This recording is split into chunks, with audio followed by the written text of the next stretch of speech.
Selamat siang God Lovers, ketemu lagi dengan saya Apolonius Lase di acara kita Diaspora TV Talk Show yang seperti biasa kita tayangkan di hari Sabtu pada pukul 13 waktu Indonesia bagian Barat. Kali ini kita mendatangkan seorang narasumber spesial. Beliau adalah seorang hamba Tuhan yang memiliki karunia kerasulan di mana beliau berkeliling di seluruh Nusantara, dari kota ke kota, dari desa ke desa, bahkan ke luar negeri untuk memberitakan Injil. Tapi Anda tahu saudara bahwa beliau adalah seorang yang tidak dilahirkan sebagai Kristen pada awalnya. Dan ceritanya sudah ada di mana-mana, di berbagai channel kesaksian. Nah, bagaimana lika-liku pertobatannya kepada Tuhan, bagaimana dia bisa melewati segala tantangan ketika dia menerima Tuhan Yesus. Kita langsung saja menyapa narasumber spesial kita, Ibu Masnita Sarah. Selamat siang, Ibu. Selamat siang. Apa kabar? Baik, luar biasa. Waduh, terima kasih sudah datang ke Diaspora TV dan kita bakal bercerita banyak tentang cerita Ibu. Sebelum kita mulai, kita berdoa dulu ya, Ibu. Iya. Oke, kita berdoa. Allah Bapa kami yang bertata dalam kerajaan surga, puji syukur Tuhan atas segala kasih dan anugerah Tuhan yang kami terima pada siang hari ini. Tuhan, kami akan memulaikan talk show kami dengan Ibu Masnita Sarah. Kami percaya Tuhan bahwa acara ini Tuhan berkati dan Tuhan akan pimpin kami, bahkan berkati semua peralatan yang kami pakai. Terlebih juga Tuhan, Engkau memberkati para God lovers yang sedang menyaksikan acara ini, agar mereka Tuhan bisa juga mendapatkan berkat dari apa yang kami perbincangkan. Terima kasih Tuhan, dalam nama Yesus kami pertaruhkan acara ini. Haleluya. Amin. Amin. God lovers, selama Anda menonton acara ini, Anda dipersilakan untuk memberikan komentar, bahkan saran kepada kami di ruang komentar yang ada. Dan bagi Anda yang baru menemukan channel kami, Anda bisa memberikan like dan pastikan Anda sudah subscribe dan jangan lupa untuk menekan bel notifikasi. Karena dengan begitu Anda akan diberitahu oleh YouTube setiap kali ada konten baru dari kami. Terima kasih atas perhatian God Lover semua. Ya, kita langsung saja ke narasumber kita, Ibu Sarah ya. Kita panggilnya Ibu ya. Kalau nggak salah Ibu dari Banten. Iya. Dari Banten dan seorang yang dilahirkan sebagai darah biru ya. Sebenarnya seperti apa sih masa kecil Ibu? Baik, masa kecil saya kebetulan dari Banten dan Garut ya, dari kakek, nenek juga, terus dari Garut dari bapak dan ibu saya. Masa kecilnya kami dari keluarga Muslim yang cukup fanatik, dari keluarga yang kalau dikatakan banyak pedagangnya, banyak pengusahanya di daerah Garut itu. Dan dari situ kami belajar sambil sekolah, sambil sedikit-sedikit melihat mereka untuk hal itu, seperti itu. Iya. Dan kalau kehidupan kami karena kami seorang Muslim ya dididik dengan Muslim tentunya, dengan keluarga juga, dengan kumpulan-kumpulan seperti pada umumnya. Dan Ibu di beberapa video kesaksian Ibu selalu mengidentikan Ibu sebagai seorang yang fundamentalis ya? Iya, karena memang kami dari keluarga yang cukup keras untuk didikan Muslim itu. Jadi betul-betul masalah syiar Islam tuh nomor satu. Jadi itu yang dikatakan fundamentalis itu. Jadi betul-betul kita punya fak untuk mempertegas keras dengan segala aturan syariah tentunya. Ya, prinsip lah ya. Prinsip. Dan kalau dikatakan seorang darah biru selalu identik dengan kaya, benarkah begitu? Kalau kaya karena kami pada berusaha, terus kebetulan Tuhan memberikan sedikit kelebihan bagi kami, bukan hanya dari nama dan karena ada kiprah di masyarakat ya, jadi kebanyakan tokoh gitu, jadi ada tanah, ada apa, ya itu yang mereka lihat dari kehidupan keluarga, terutama dari kakek, dari bapak dan dari ibu saya juga kebetulan di Garut cukup identik dengan ada beberapa usaha seperti ya. itu. Kalau yang dari bapak itu kebetulan dari Banten, masih dari keturunan Ningrat ya? Iya, Cukup terpandang sampai saat ini, bahkan banyak yang ziarah ke makam Iya. eyang saya. Itu di Banten Lama sampai saat ini. Oke. Boleh disebut nama desanya apa, Bu? Kalau Ibu dilahirkan di mana? Itu kalau saya lahirnya di Serang, tapi keluarga besar kami dari Banten Lama. Banten Lama itu areanya cukup besar, jadi kayak Banten Tua. Banten Tua daerah Masjid Agung Banten. Di situ ada orang juga pasti akan memahami itu. Beliau salah satu putra dari salah satu wali Songo. Makanya putra saya itu kan Tubagus Rahmat Rifan Hidayatullah. Jadi kami dari keturunan Sultan Hidayatullah. Jadi terah itu dari bapak itu. Nah, kebetulan suami juga kan dari Banten almarhum. Saya dari 6 bersaudara, saya anak yang ke-6. Oh, jadi anak bungsu. Anak bungsu. Iya. Dan dimanja pasti ya ketika itu? Enggak juga, karena di kami itu ada semacam laki dan perempuan tuh sama pejuang gitu. Jadi harus berkarya, harus berjuang gitu. Jadi nggak ada yang dalam arti dimanja tuh, oh ini anak ningrat, ini anak orang itu, jadi tetap harus berjuang. Iya. Kalau boleh tahu, Ibu lalu masuk ke sekolah pendidikan SD, SMP di mana? Itu di Garut, SD, SMP, SMA, tapi saya pernah di Bandung beberapa saat, terus kembali lagi di Garut, terus setelah itu baru berjuang sendiri. Oke. Kalau boleh tahu, itu kan Garut sama Banten kan sesuatu daerah yang berbeda ya? Iya. Nah, ini alasannya pindah ke Garut waktu itu seperti apa ceritanya? Karena kalau di Banten itu dari nenek, terus di Garut itu dari kakek. Jadi nenek dan kakek itu menikah, Garut dan Banten. Nah, keluarga saya itu uwa-uwa saya, kebetulan saya orang Sunda, jadi uwa-uwa saya itu kakaknya bapak saya gitu, itu banyak dari Banten. Banten. Banyak di Banten. Nah, terus dapat keluarganya dari Garut gitu. Jadi seperti Garut dan Banten itu dua tempat yang tidak terpisahkan gitu. Kalau istrinya dari Garut pasti suaminya dari Banten. Kalau istrinya dari Banten pasti suaminya dari Garut gitu. Oh gitu ya, udah jadi seperti tradisi ya. Betul. Masih ingat nggak kenangan-kenangan masa kecil, Bu? Baik di Serang maupun di Garut. Kenangan ada. Kalau di Garut itu lebih condong karena kakek cukup keras karena dia kan didikan Belanda ya. Jadi cukup keras untuk kita mandiri dengan pukulan mungkin atau strap dulu tuh ya, seperti itu. Kalau pas di Banten itu agamanya yang ditekan, harus seperti ini. Itu yang menjadikan kita punya keislaman, kita punya tradisi itu yang fundamental, yaitu karena didikan dari Banten tuh jadi kayak pemegang syiar gitu. Jadi harus seperti itu. Ya. Dan kami dengar di silsilah keluarga Andalah yang menerima warisan untuk melanjutkan syiar agama itu. Jadi setiap anak, setiap keturunan itu kan selalu ada, misalkan garis pertama jatuhnya kemana, garis kedua jatuhnya kemana, nah itu yang dipegangnya. Kalau begitu apa yang Anda lakukan untuk melanjutkan kebiasaan keluarga itu? Satu, otomatis dari agamanya segala tata caranya, segala apapun yang dilakukan oleh orang tua dari garis keturunan pertama itu kita ikutin. Karena memang seperti itu. Keduanya, almarhum kan dulu juga salah satu ponakan dari salah satu gubernur ya dulu ya, almarhum suami saya itu. Jadi ya kami ikut aturan mereka juga. Baik syiarnya, baik kehidupan keseharian kami, baik dalam usaha dan apapun. Itu kami pegang gitu. Dan ketika itu Ibu juga melaksanakan kewajiban untuk menunaikan itu ya, ibadah haji. Iya, ibadah haji dan umroh itu udah satu keharusan karena bagi orang yang mampu itu wajib hukumnya. Dan lagi ada satu niat di dalam hati saya itu untuk syiar juga. Kesatu itu, keduanya memang ada satu keinginan. Saya kan waktu itu ada yayasan Al-Fat ya.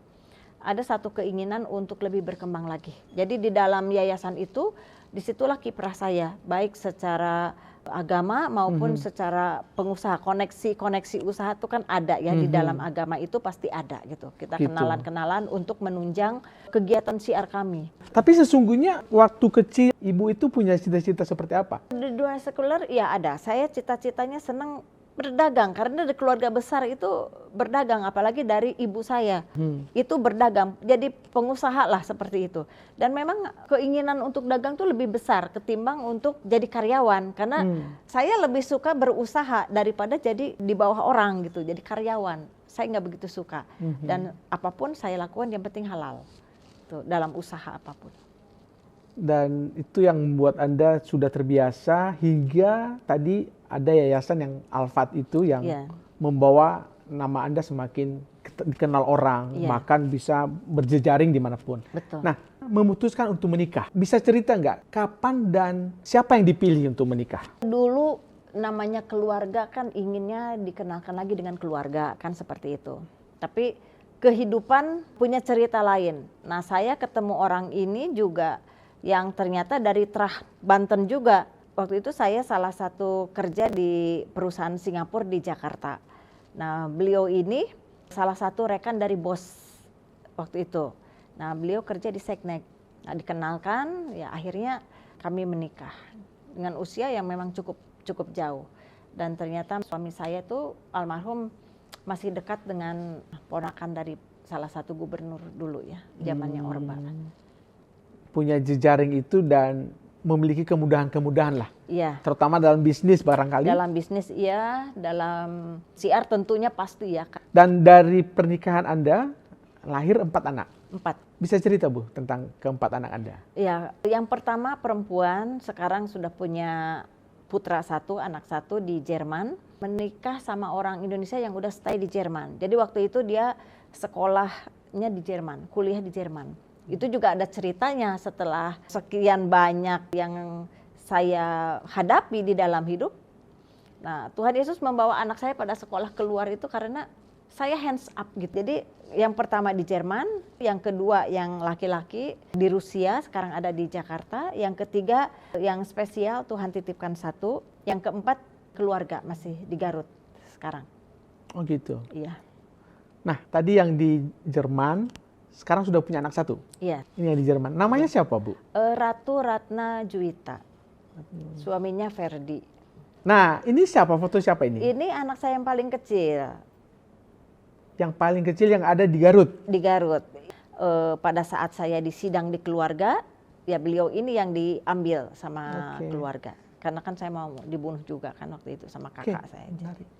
Nah, nanti mungkin kita bisa ngobrol dengan salah satu anak ibu. Sebelum nanti ibu sampaikan pesan-pesan kepada mereka, ke semua anak ibu, mungkin ada baiknya kita melihat sebuah video yang singkat. Untuk lebih jelasnya kita saksikan saja videonya. Lihat kelejet-kelejetnya aja saya nggak tega ya. Lampu yang udah satu-satunya di situ saya matikan. Saya siapkan gelas plastik di situ. Saya udah habis-habisan saudara. Yang biasanya makan dessert dengan segala kelengkapannya udah nggak ada. Dijual-jualin hanya untuk menyambung hidup pada saat itu. Dengan gelas plastik, dengan racun serangga yang sudah disiapkan. Saya lihat anak-anak yang biasanya main-main. Dia nanyain mana bonekanya, namanya masih kecil-kecil.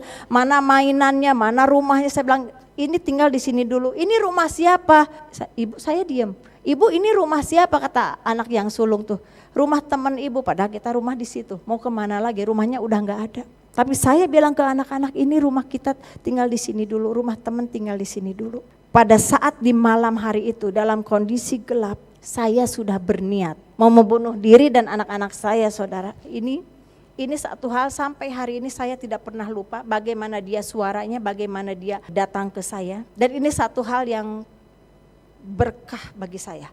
Satu karunia bagi saya. Bagaimana Tuhan Yesus, Tuhannya kita saat ini, Tuhannya orang Kristen datang menolong saya. Pada saat gelas disiapkan, pada saat dikucurkan racun serangga itu, tahu-tahu ada seseorang berbaju putih, berjubah putih hanya mengatakan, datanglah ke rumahku, maka aku akan menolongmu. Datanglah ke rumahku, maka aku akan menolongmu. Video yang ibu saksikan ketika ibu khotbah di GKRI beberapa waktu lalu, ibu mau membunuh anak-anak ibu. Iya. Anak-anak ibu sekarang ada di Jerman, ada di Rusia. Nah, apa yang ingin ibu sampaikan kepada anak Anda yang ada di Jerman saat ini? Mungkin ada unek-unek sebagai ibu. Kalau video ini ditonton oleh anak ibu yang ada di Jerman. Silakan. Untuk Ananda yang terkasih, untuk Ratu Ratna Juwita dan suaminya Ferdinand dan cucuku yang tersayang juga Mosha. Kalau bukan karena kasih Tuhan, Ibu tidak tahu kalian sampai di sana. Karena pada saat itu Ibu betul-betul kalau dikatakan gelap mata, Ibu sangat khawatir dengan masa depan Ibu juga dan kalian, karena waktu kecil-kecil sangat begitu berat dengan beban, dengan kejatuhan Ibu baik dalam usaha maupun dalam berkarya ataupun berkarir. Satu hal, Ibu minta maaf. Minta maaf yang pada saat itu gelap mata, ingin menghabiskan anak-anak. Karena tanggung jawab sebagai orang tua, Ibu sudah berat, sudah beban yang tidak bisa Ibu pikul dengan menghadapi situasi saat itu. Tapi melihat kebaikan Tuhan Yesus kepada kita semua pada saat ini, kalian bisa tinggal di sana dan Tuhan Yesus menyertai kehidupan kalian. Tuhan memberikan suami yang baik dan Tuhan memberikan anak yang baik, cucu yang baik untuk Ibu, dan terima kasih untuk kehidupannya. Dan sekali lagi mohon maaf di masa yang lalu dengan beban berat yang Ibu alami. Terkadang Ibu sibuk dengan pelayanan, terkadang Ibu sibuk untuk membenahi diri untuk masa depan kalian dengan keadaan single parent tentunya yang cukup berat dengan anak-anak yang cukup banyak dengan sekolahnya, sampai loncat-loncat supaya kalian punya kehidupan yang jauh lebih baik. Dan sekarang kalian bisa merasakan kalian punya kehidupan, kalian punya pelayanan di Jerman, di daerah Berlin, dan Tuhan selalu menyertai kalian dalam pelayanannya, dalam rumah tangganya, dalam segala pekerjaannya, dan jaga kesehatan kalian dari Ferdinand, dari Ratu, dan dari Mosha juga. Semuanya karena kasih karunia Tuhan untuk kalian, dan kalian terus diberkati selama hidupmu. Saat ini kita sudah tersambung dengan putra dari Ibu Sarah bernama Rifan. Langsung saja kita sapa beliau. Selamat siang Mas Rifan. Iya, selamat siang Pak. Apa kabar nih? Kabar puji Tuhan lagi kurang baik ya. Lagi tetap sakit itu. ya? Iya, Ya mudah-mudahan cepat sembuh ya. iya makasih. Nah, di studio ada Ibu ya panggilnya ya. Nah, apa tanggapan Anda dengan kesaksian atau perjalanan Ibu yang sudah beredar di mana-mana, dan apa kesan Anda? Kalau dari aku pribadi sih, aku menilai itu luar biasa ya sebagai seorang ibu yang dulu berjuang dan totalitas dalam hal pelayanan. Itu benar-benar mengeluarkan semuanya potensi yang dimiliki gitu loh. Nah, intinya tuh lebih menjadi maksimalnya alatnya Tuhan gitu. Jadi kalau aku lihat ini buat aku pribadi ini luar biasa gitu, dan itu pun juga jadi contoh buat aku juga saat aku pelayanan dulu. Ya sampai sekarang juga sih. Jadi gitu sih dari aku, penilaian itu luar biasa banget. Sebagai anak pastinya bangga dong. Pasti, ya. Ada nggak pengalaman mungkin mendengar kata-kata orang, baik yang kurang enak didengar maupun yang enak didengar tentang Ibu? Kalau dulu sih ada, tapi aku biarin aja sih, nggak terlalu aku apal-apalin, jadi udah lupa sih. Ngobrol Ada nggak aja, enak tapi ya? nggak aku dengerin, nggak aku hafalin sih. Nggak mungkin nggak ada gitu, pasti ada gitu. Misalnya seperti apa Mas Rifan? Nah, masalahnya untuk misalnya ini nih, aku karena nggak aku hafalin, tapi kalau misalkan dari aku punya pengalaman sih ya lebih ke arah seperti gimana ya, sirik gitu ya, kalau menurut saya pribadi gitu lah. Ada nggak kira-kira pesan untuk Ibu? Pesan buat ibu agar terus itu aja sih, totalitas untuk Tuhan dan juga untuk keluarga, terus jaga kesehatan, perhatikan juga ke diri sendiri ya, yang utama juga, soalnya kalau misalkan sakit pun juga gimana nanti pelayanan gitu loh. Nah, jadi jaga diri juga penting, dan juga supaya ya bisa menepi tugas hingga garis akhir aja sih, supaya nanti Tuhan bukain jalan gitu loh.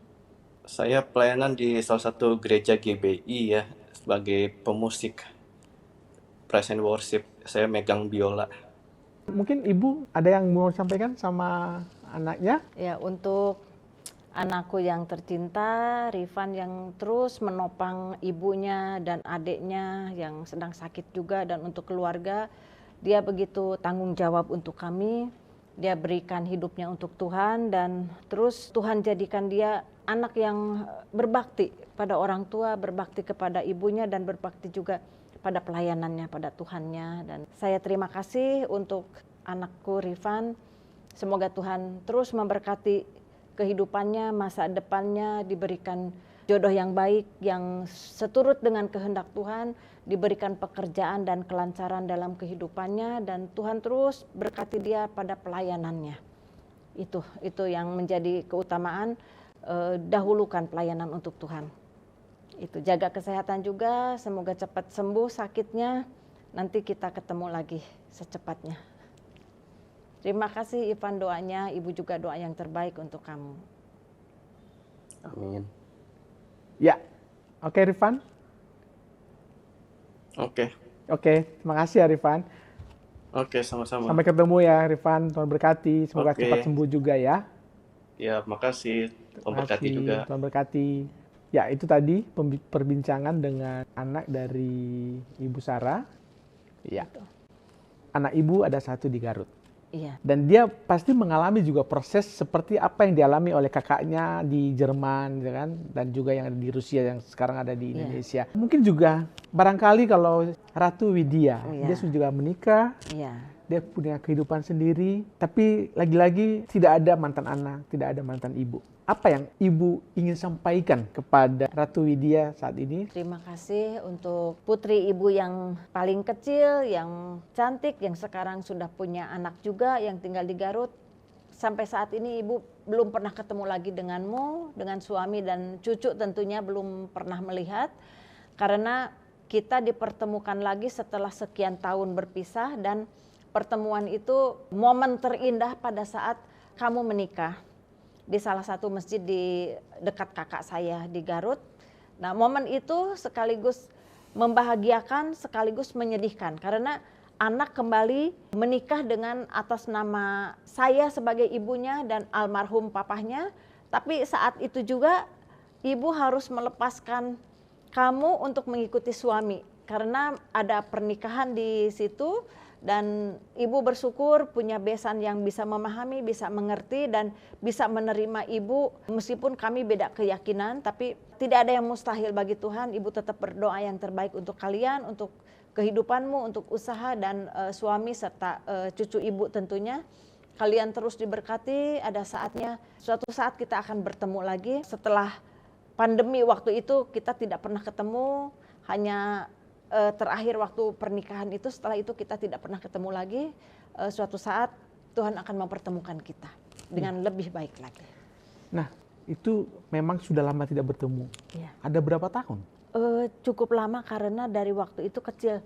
Jadi saya waktu dengan anak-anak kejadian itu, dia masih balita. Jadi masih balita, waktu itu saya dan anak-anak kan liburan dari Jakarta ke Garut.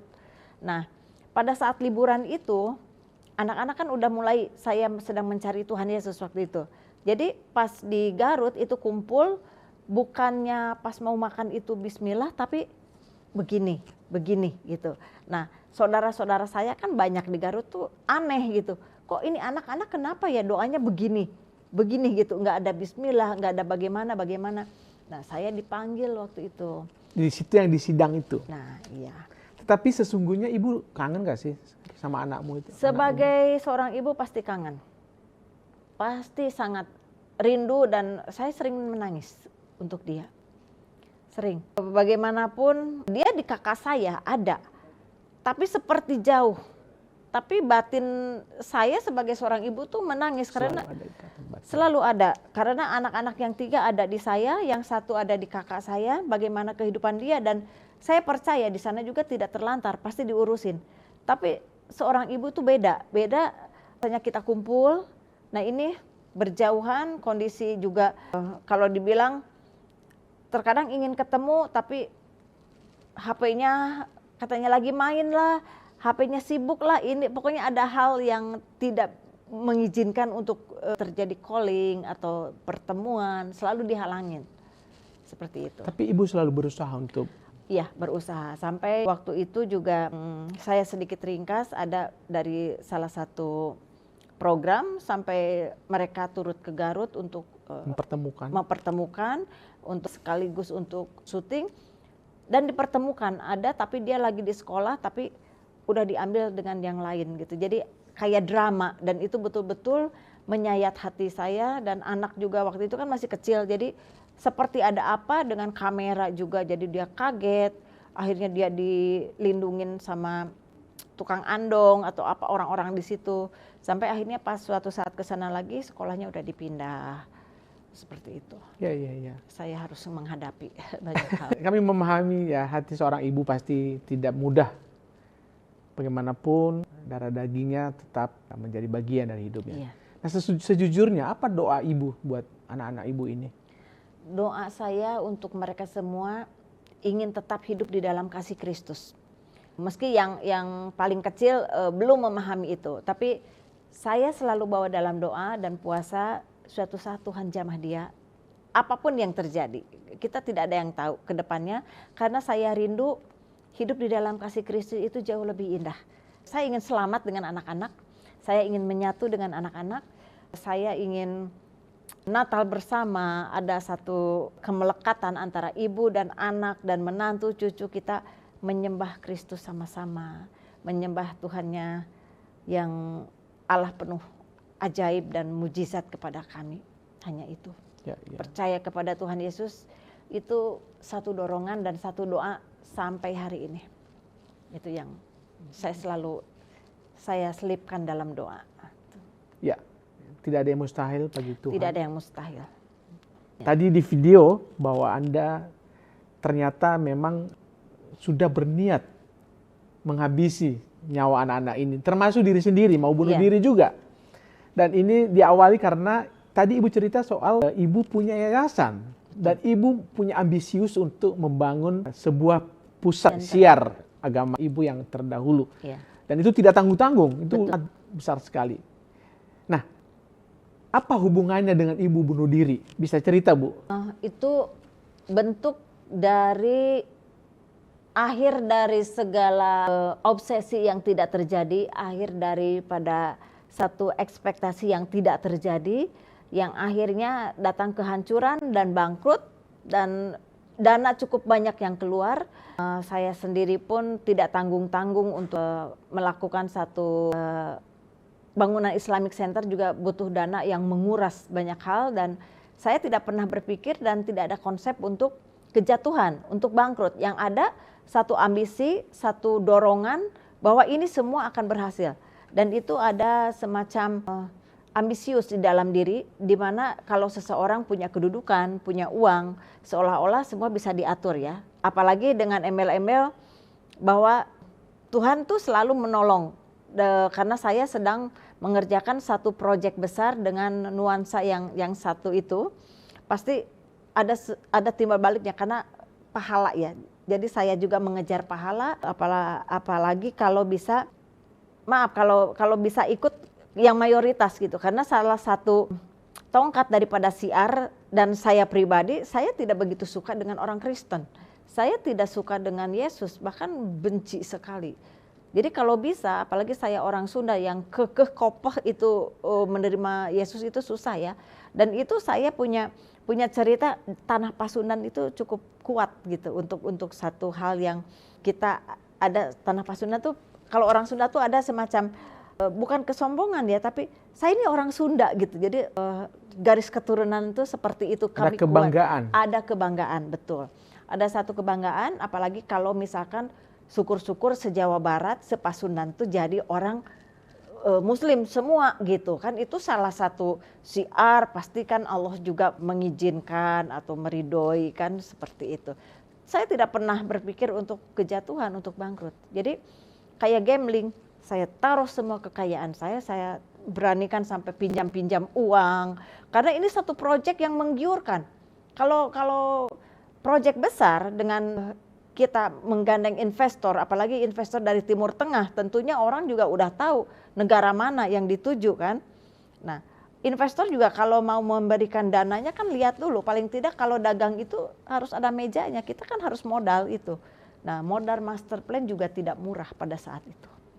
Nah, untuk pembuatan itu juga mengeluarkan dana yang cukup besar. Jadi sudah banyak investasi di situ? Sudah banyak sekali. Dan untuk operasional juga sudah berjalan. Dan akhirnya gagal? Iya, gagal total. Bisa cerita kenapa gagal? saya juga tidak mengerti karena dari pihak Emirat itu tahu-tahu di cancel. Sampai saya juga bingung apa yang sebetulnya kalian inginkan. Karena kan begitu disodorkan master plan, coba harus direvisi. Terus kita nego lagi. Sampai akhirnya kita udah sepakat dan mereka mengundang saya ke sana untuk dipertemukan dengan betul-betul ownernya yang investor itu. Karena kami kan ada di sana ada manajemennya gitu. Jadi semacam kayak ada ownernya gitu yang betul-betul pendananya gitu. Nah, sekaligus kami umroh, saya banyak bawa beberapa staff juga karena staff juga ya saya akan bongkar ada bukan salah satu, ada beberapa staff yang tadinya memang anak Tuhan karena udah mualaf kan saya bawa ke sana juga umroh. Sekaligus memperkenalkan ke Emirat itu kan untuk proyeknya bagaimana kelanjutannya. Tapi setelah kita bicarakan, setelah kita ngobrol ke sana sini mengenai proyek itu ada kesan alot dan tahu-tahu ini dipending dulu. Dipending yang saya pikir ini bercanda atau mungkin dipendingnya itu ada sesuatu yang kurang. Karena saya juga ke sana bawa arsitek, bawa apa untuk perhitungan atau mungkin dia pingin jelaskan kita bawa orang ahlinya. Nah, ternyata pending dulu dalam waktu yang tidak terbatas. Nah, saya mau apa? Dan itu adalah Awal dari prahara. Betul. Saya pikir itu hanya mimpi sesaat, mungkin masih ada waktu untuk dia berpikir ulang dan menggandeng saya lagi untuk proyeknya. Jadi pas saya di situ udah cancel, saya pikir mungkin Bapak masih mau berpikir apa yang kalian minta, saya akan berupaya untuk bisa menyelesaikan ini. Sementara kan kita di Indonesia udah cukup banyak dana keluar, udah berani. Tapi ternyata ya itulah awal dari mulai kejatuhan saya yang nggak tanggung-tanggung. Itu seperti diambil semua. Jadi bukan bangkrut 1M, 2M, bukan. Jadi kayak betul-betul habis gitu. Betul-betul dihabiskan sekejap. Nah, sebentar, itu inisiator dulu yang menginisiasi proyek ini siapa? Ibu atau pihak Emirat? Saya. Jadi saya itu kan sering umroh, sering ada bisnis juga dengan pihak mereka. Terus ada keinginan saya lihat rekan-rekan juga, ada pendanaan dari Arab kan dengan Uni Emirat kan beda. Iya, beda. Ada dari Arab lah, ini. Apalagi dengan embel-embel syiar Islam. Mereka itu sangat interest sekali kan. Sangat interest. Jadi saya juga kebetulan ada syiar Islam juga dan saya ada kaitan bisnis juga. Dan di situ ada ambisi juga, ada obsesi juga, ada satu kerancuan kayak kesombongan juga. Iya, ada banyak hal di dalam tubuh saya waktu itu, di dalam pemikiran saya. Kalau ini proyek akan bergulir seperti yang saya inginkan. Seperti itu gitu. Karena doa-doa juga saya, baik ibadah saya, puasa saya itu betul-betul saya baca di hadis, di Al-Quran juga apabila hambanya berjuang untuk Tuhannya ya pasti diberikan jalan dan lain sebagainya. Iya, pada saat itu seperti dipermudah semuanya. Ternyata ya memang dimudahkan untuk habis juga gitu. Saya juga tidak tahu, tidak berstep by step gitu, tidak. Ini habis semua. Karena dananya memang master plan aja kan mahal waktu itu. Saya untuk buku itu 30 juta loh.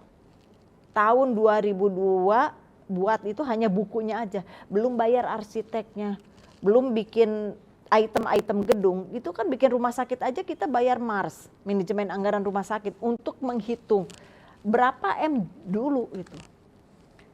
Ya, seperti itu yang saya alami, seperti jatuh dari langit yang ketujuh ya. Saya juga seperti mimpi, kok ini yang terjadi gitu. Kita punya planning sebagus ini tahu-tahu habis, dan itu habisnya dalam sekejap. Bukan si A nipu, si B nipu, bukan seperti itu, tapi betul-betul habis.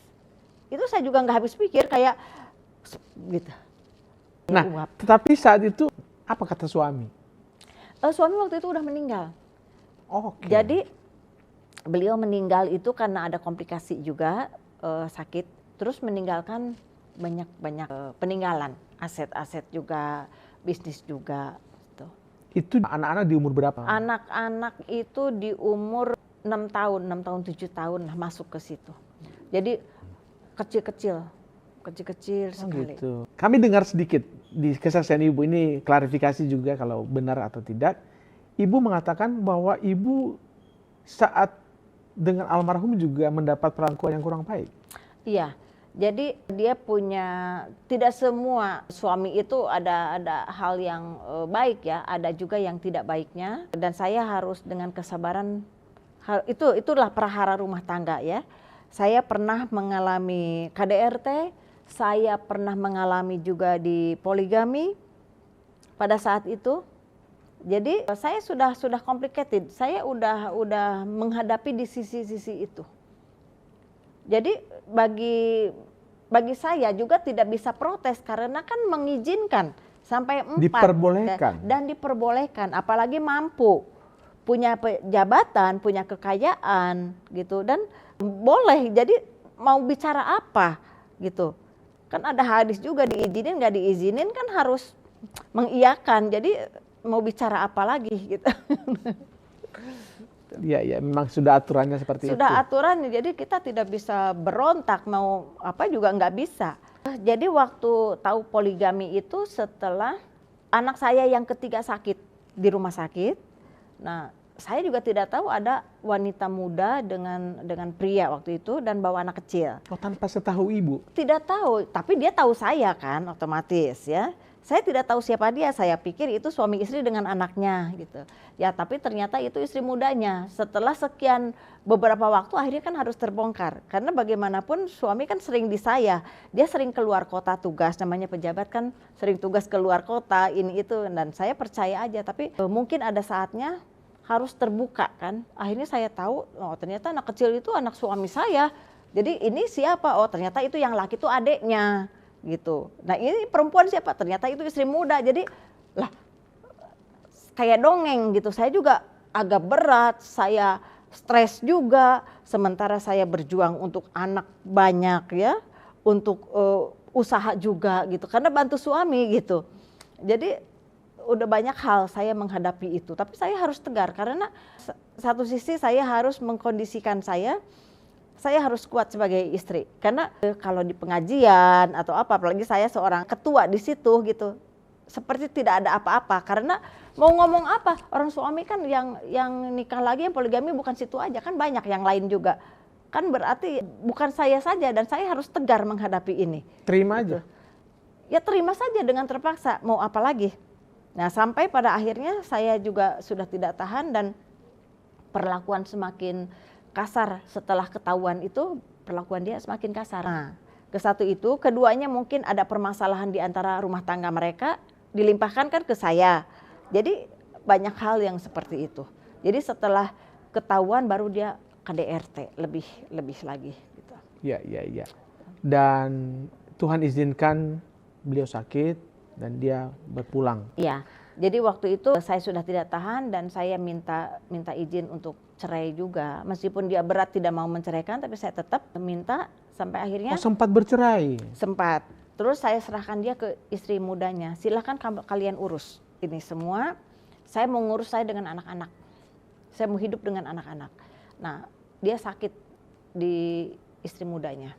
Karena semua yang ada itu kan hak saya dengan anak-anak. Dia tidak ada apa-apa. Warisan. Namanya nikah siri kan itu bagaimana belas kasih saya. Jadi saya berikan sedikit untuk mereka dan saya lapor ke pimpinan suami dan mereka juga memberikan satu sanksi kepada suami. Gitu. Jadi kita betul-betul bergerak seperti itu. Mungkin dari situ dia pikiran, dari situ dia mulai sakit, ya sampai akhirnya ada kabar wafat, saya juga datang, kali aja pura-pura, kalau nikahnya juga saya nggak tahu. Kalau wafat saya harus jelas ini bagaimana, ternyata iya.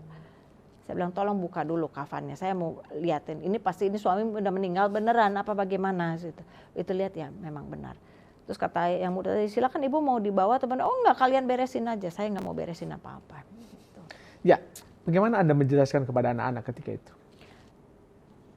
Saya waktu itu kan anak-anak tidak memahami, taunya ayahnya tuh sering keluar kota, tugas sampai akhirnya dia selalu bilang, oh ada tante gitu. Akhirnya menjelaskan, udah anak mulai besar baru saya jelaskan, itu bukan tante tapi istrinya ayah. Mulai benci, mulai marah, tapi ya orangnya udah nggak ada kan. Saya bilang, kamu jangan dendam, kamu ada ibu, ayo kita berjuang terus di situ. Dan disitulah awal ibu mulai berjuang. Iya. Dan datanglah masalah itu, masalah besar dan super berat. Iya.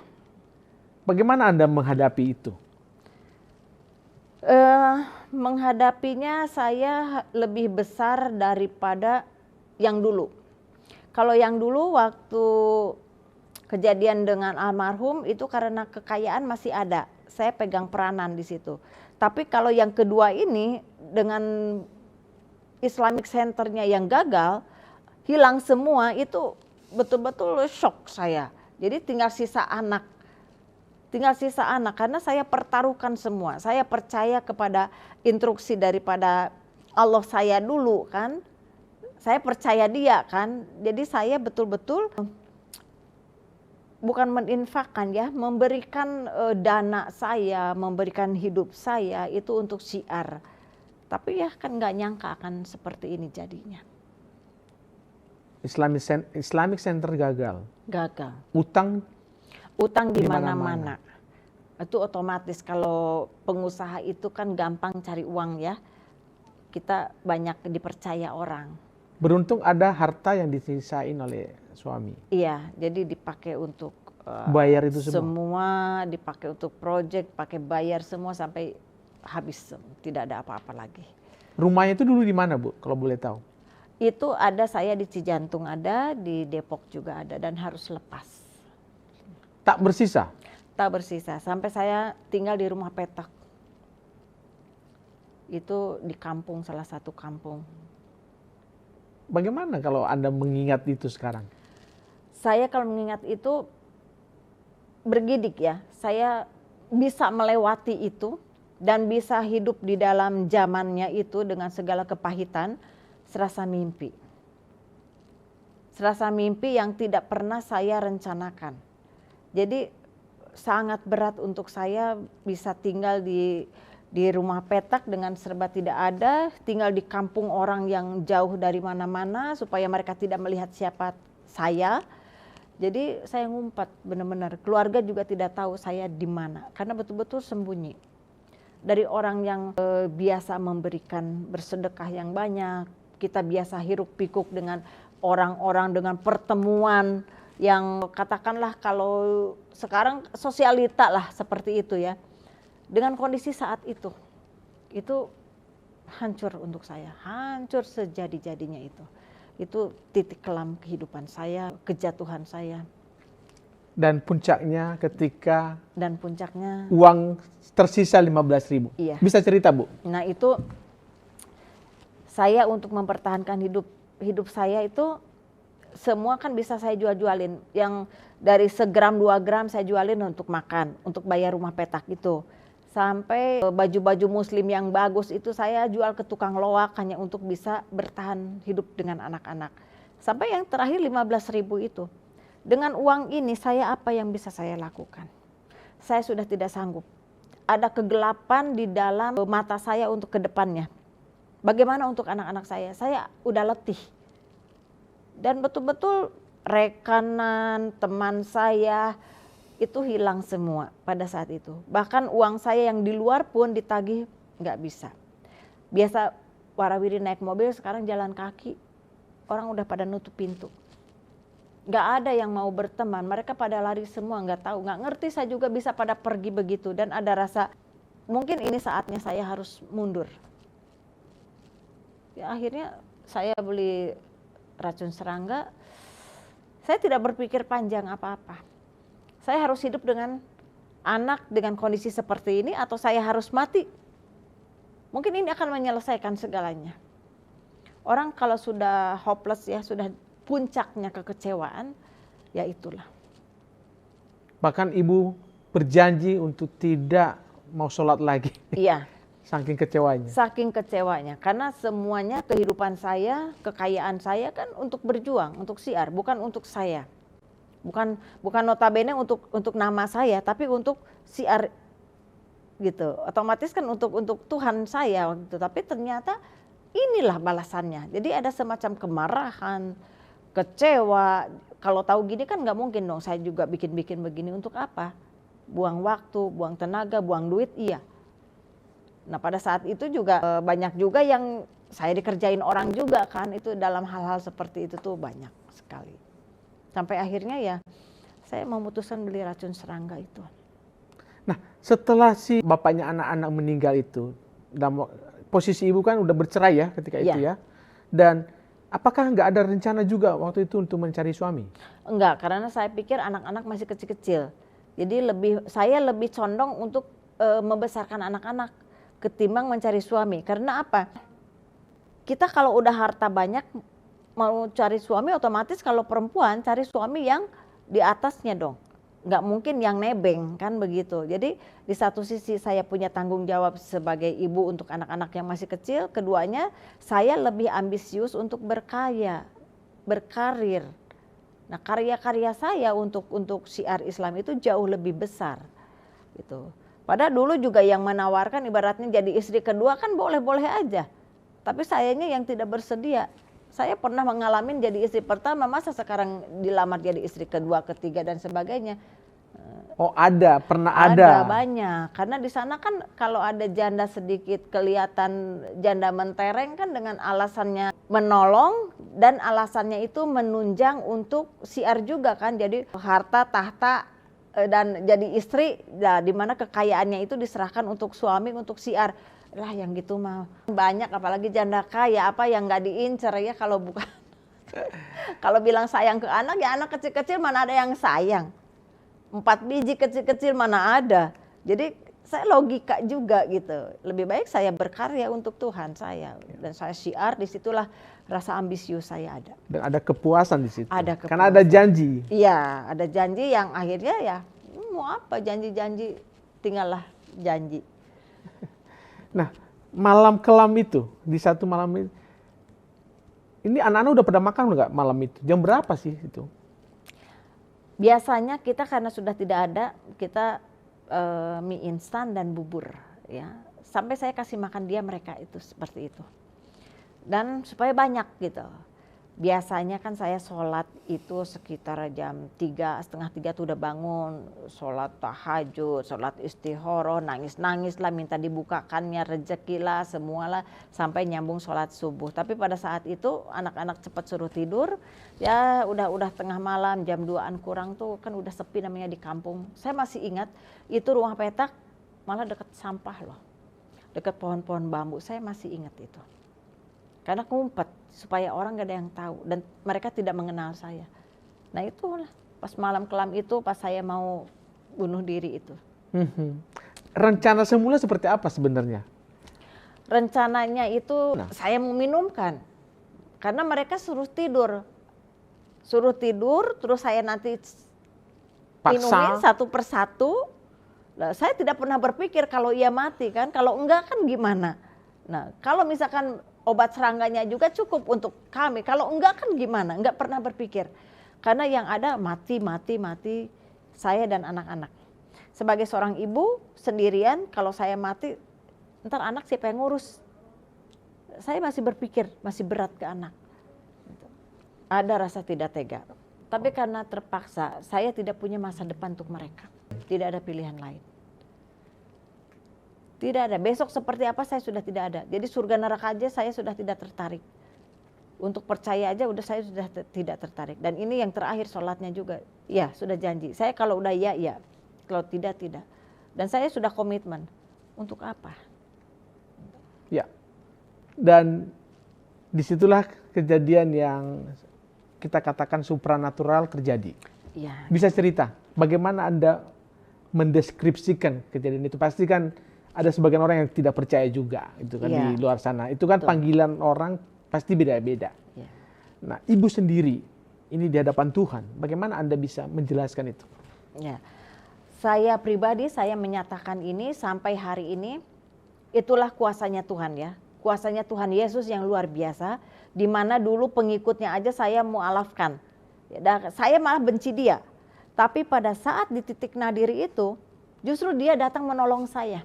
Itu yang saya nggak habis pikir. Saya kalau dikatakan menyakiti, sangat menyakiti. Benci iya sama Tuhan Yesus itu sangat benci. Dan pengikutnya juga banyak yang saya mau alapkan. Saya akui itu bukan satu pembenaran, tapi itulah kehidupan saya. Nah, justru pada saat itulah saya sudah mempersiapkan gelas dan mempersiapkan cairan itu, pertolongan. Hanya satu-satunya Dia yang menolong saya. Yang dulu tidak pernah menolong saya. Yang dulu saya sembah, tidak ada. Begitu saya jatuh seperti Dia pergi. Saya panggil-panggil juga seperti tidak ada. Like nothing. Nah, pada saat di titik itulah Dia datang ke satu ruangan rumah petak itu. Mau mati saya dengan kondisi lampu nyala juga nggak mungkin. Saya matikan karena satu lampu di ruangan itu. Nah, saat itulah Dia menolong tidak pernah terlambat. Dan sampai saat ini pertolongannya tidak cepat-cepat, tidak juga terlambat, selalu tepat waktu. Hanya Dia yang menolong saya, tidak ada satu manusia pun. Makanya saya kalau dikatakan berhutang sampai saat ini dengan komitmen saya melayani Dia, karena saat itu. Karena pada saat di titik itulah Dia datang untuk saya. Kalau dikatakan jauh-jauh dari surga datang untuk menyelamatkan saya. Itulah. Dia hanya mengatakan, datanglah ke rumahku, maka aku akan menolongmu. Anda jelas dengar itu? Audible? Sampai saat ini audible. Dan terang, visual. Betul. Anak-anak sudah tidur? Anak-anak tidur. Makanya kalau saya bicara, saya sendiri pun tidak menekan orang untuk percaya. Orang boleh percaya, boleh tidak, itu urusan mereka. Tapi karena kepercayaan saya kepada Dia, sampai hari ini. Ya, seorang ibu haja sedang memegang gelas berisi racun, tiba-tiba Tuhan datang menolong. Tepat waktu. Tepat waktu. Dan tidak ada satupun yang menolong saya. Tidak ada. Hanya Dia yang datang menolong saya. Kalau dikatakan jauh-jauh datang untuk menolong nyawa seseorang yang dulu kalau dikatakan saya benci Dia. Sekarang kalau secara manusia, kalau kita udah dibenci boro-boro mau nolongnya, lihat juga enggak. Tapi dengan Tuhan Yesus, Dia datang untuk saya. Nah, memang Anda di video-video lain Anda menjelaskan bahwa Anda tahu betul bahwa itu Tuhan Yesus karena pernah punya pengalaman datang ke rumah anggota ibu yang pernah dimualafkan itu. Iya, betul. Melihat foto itu dan persis seperti itu. Enggak, ini justru lebih bagus daripada foto. Jadi kondisinya itu kalau dikatakan kalau foto itu hanya sekian persen saja. Tapi karena apa ya, dengan tubuh kemuliaannya itulah yang saya juga kalau ditanyakan emang seperti apa mukanya, sulit untuk saya berkata-kata karena begitu sucinya Dia, begitu kemuliaannya Dia, bersinarnya Dia sampai ternganga gitu. Saya sendiri pun, tapi hati saya, inilah Tuhan Yesus. Tapi kalau di foto-foto itu kan buatan manusia ya, hanya sekian persen saja. Tapi sebetulnya luar biasa. Dan Anda merasa Anda paling beruntung ketika itu, karena di saat tidak ada jalan lagi, Anda diberi jalan. Tidak ada harapan pada saat itu, tapi setelah beliau datang, saya punya harapan. Ada harapan? Ada harapan di dalam hati saya yang beberapa menit yang lalu saya sudah tidak punya harapan. Makanya saya menyimpulkan saya mau bunuh diri gitu. Karena harapan saya apa untuk saya dan anak-anak. Tapi setelah beliau datang, ada satu harapan saya akan hidup lagi. Tapi hidup seperti apa saya juga tidak tahu gitu. Meskipun uang tinggal 7.000 atau 8.000 lagi? Ya, tinggal segitu. Karena sisanya udah dibeliin racun. Tapi memang saya orangnya cukup apa ya, kalau dikatakan bukan nego, saya hanya ingin memastikan kalau begitu saya akan cari tahu dulu ajaranmu seperti apa. Tapi tolong pelihara saya dan anak-anak. Sekarang logika saja, kalau pengusaha kan pakai logika ya. Yang dulu aja saya habis-habisan, dia nggak nolong saya apalagi yang baru. Kan begitu. Tuhan saya yang lama itu yang saya sembah, yang saya betul-betul puja dan puji siang dan malam, jungkir balik sholatnya. Bahkan kekayaan saya dipakai untuk Islamic Center, pada saat itu dia tidak datang menolong saya. Bagaimana yang baru kan gitu. kayaknya nggak percaya, makanya saya mengajukan, baik kalau begitu saya akan cari tahu dulu ajaranmu seperti apa. Tapi tolong pelihara saya dan anak-anak. Tidak ada lagi yang bisa saya sampaikan mau apa. Nah, itulah ada satu secerca harapan yang saya juga tidak tahu harapan apa ini. Tapi saya hidup dan ya tidak jadi mati gitu. Saya doa, saya dalam kondisi nangis, kondisi kaget, keringetan, air mata, saya doa-doa. Mungkin saya berhalusinasi, mungkin, tapi kan saya tidak mimpi, saya tidak percaya mimpi. Tapi itulah, setelah itu ada satu harapan di dalam hati saya hidup. Dan saya punya kehidupan. Ya. Bahkan keesokan harinya tiba-tiba ada seorang bapak-bapak datang membawa tas, membawa kresek untuk janda. Betul.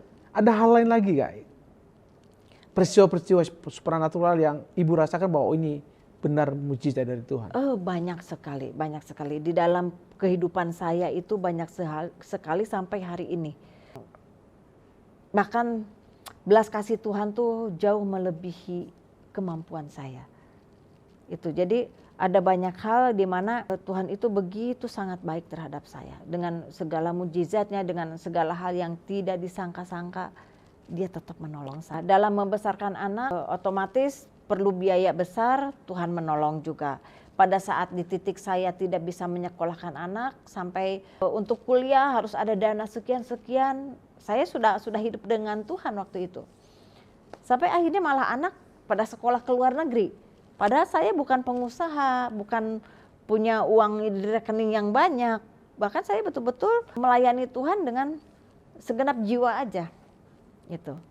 Ya. Artinya ketika malam yang kelam itu terlewati, lalu mujizat demi mujizat terjadi. Dan proses pencarian Tuhan. Ya. Pencarian siapa itu Tuhan Yesus berlanjut terus. Berlanjut, karena saya komitmen. Sudah tidak sholat, sudah tidak mau. Bahkan yang begitu saya berikan kepada tetangga-tetangga. Saya tidak mau. Tapi saya sendiri pun belum mau percaya Tuhan Yesus dulu. Sebagai Tuhan saya, belum. Gitu. Karena seorang haja, seorang yang keras, nggak mungkin semudah itu menerima Tuhan Yesus sebagai Tuhan saya. Karena saya berpikir yang lama aja nggak menolong saya, apalagi yang baru. Kan logikanya seperti itu gitu. Tapi itulah Tuhan luar biasa. Jadi di dalam masa pencarian itu juga bukan mencari 1-2 hari, seminggu 2 minggu, sebulan 2 bulan langsung ini loh aku Tuhan Yesus begini-gini. Tidak, banyak kerikil yang memang Tuhan sodorkan di depan mata saya, di depan perjalanan saya. Tapi saya tetap mencari sosok itu. Saya mencari. Termasuk ketika Anda mulai jualan. Termasuk jualan, termasuk salah satu dari pengikutnya Tuhan Yesus juga menipu saya. Jadi disitulah kalau yang mungkin kalau orang lain yang punya hatinya setengah-setengah siapa itu Yesus, mungkin yang dapatnya hanya asal-asalan. Oh, jangan-jangan Kristen begini kayak gitu. Tapi karena Tuhan Yesus sendiri yang datang ke saya, justru saya bilang kayaknya ajaran Yesus nggak begini deh. Saya harus cari dulu. Itu yang menguatkan saya sampai hari ini. Begitu diterjang gelombang seperti apapun, menghadapi baik dari sana, dari sini, dari kelompok manapun, saya tetap Yesus yang terbaik untuk saya. Waktu itu keluarga sudah tahu? Belum tahu. Saya masih hidup sendiri dengan anak-anak. Sampai akhirnya ada satu liburan sekolah, keluarga pada kangen sama anak-anak. Ayo ke Garut, kumpul gitu sama saudara-saudara. Saya mikir, aduh gimana ini udah jatuh, udah bangkrut. Saya mau ngomong juga berat ke keluarga. Ya udah nanti ke sana. Nah udah pas. Tapi anak sudah mulai saya bawa kan dari gereja ke gereja, saya tanya-tanya, terus anak ngikut-ngikut. Ibu ini kemana? Namanya anak-anak kan lihat sekolah minggu rame ini itu, terus lihat doa ikut-ikutan apa itu. Awalnya seperti itu. Ya. Di mana ibu pertama sekali datang ke gereja? Gereja pertama yang saya datangin itu di daerah Auri. Auri? Iya, Depok yang ke arah Cibubur. Ya, oke. Itu ada gereja apa ya saya lupa. Saya dibawa orang ke situ. Dikenalin, jauh-jauh itu saya datangin, kok begini ya, kok begini. Jadi masih agak-agak mau masuk ke gereja aja ini haram atau bagaimana gitu. Ada pergulatan di dalam hati saya karena masih belum menerima Yesus kan, masih mencari. Itu selama berapa tahun dari malam itu lalu mencari Tuhan Yesus? Berapa tahun sampai ibu benar-benar menerima Yesus? Sekitar 2 tahunan ada. Dalam mencari itu perjuangan saya, dan saya sudah mulai kenal, saya mulai dibawa orang untuk menyampaikan bagaimana perjumpaan saya dengan Tuhan Yesus. Sampai akhirnya ada kekisruhan di masyarakat. Nah, Sempat ramai. Ramai sekali itu. Ya. Setelah ibu mencari Tuhan Yesus, lalu memutuskan untuk menjadi penginjil, menjadi hambanya di ladang Tuhan, bahkan ibu memiliki anugerah kerasulan, ya, di mana ibu menjadi alatnya, menjadi alat Tuhan untuk menginjil di mana-mana. Tetapi kita ajak God Lovers untuk bersabar, kita akan melanjutkan bincang-bincang ini di hari Sabtu yang akan datang. Dan nanti kita akan lanjutkan tentang bagaimana pelayanan ibu, bagaimana kiprah ibu memanfaatkan, menjalankan anugerah kerasulan yang ibu terima dari Tuhan. Dan kita akan ketemu lagi di hari Sabtu yang akan datang. Terima kasih untuk hari ini Ibu Sarah. Baik, sama-sama, terima kasih. Ya, God Lovers, demikian tadi bincang-bincang saya dengan Ibu Sarah. Dan jangan khawatir, kita akan kembali mendengarkan kisah pertobatan Ibu Sarah di hari Sabtu yang akan datang.